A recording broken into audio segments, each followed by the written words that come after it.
Hello and welcome to Teachings in Education, the Functional Behavioral Assessment. And let's first begin with some background. Functional behavioral assessments have their place in education, but its roots can be linked back to the sciences. The functional behavioral assessment has its origin in applied behavior analysis, also known as ABA. Functional behavioral assessments are an essential component to positive behavior supports. So what purpose does the functional behavioral assessment serve? Its purpose is to determine the function behind a student's behavior. Hence, functional behavioral assessment. The goal is to identify the purpose of the behavior. Functional behavioral assessments are implemented to have long-lasting effects. Ultimately, you want to produce a long-term behavior change. Next, the support team. If you really want to make an FBA work, you should create a support team. That way, everyone is invested, and the team can include teachers, paraprofessionals, parents, behaviorists, case managers, etc. and so forth. Let's look at the steps educators take. And the first step begins with simply defining the behavior. It is important that the behavior is something that you can track.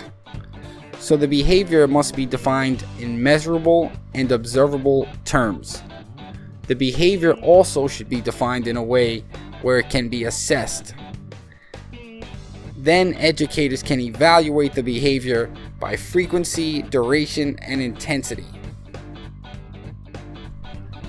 Next step, collect data.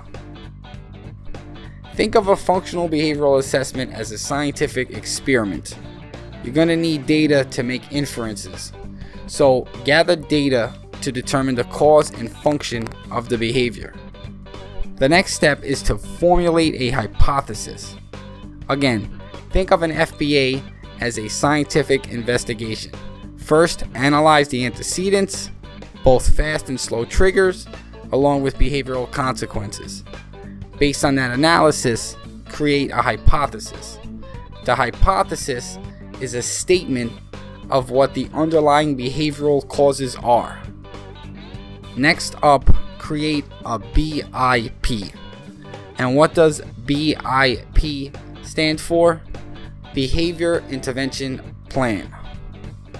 Writing an actual behavior intervention plan can be time-consuming and a lot of work.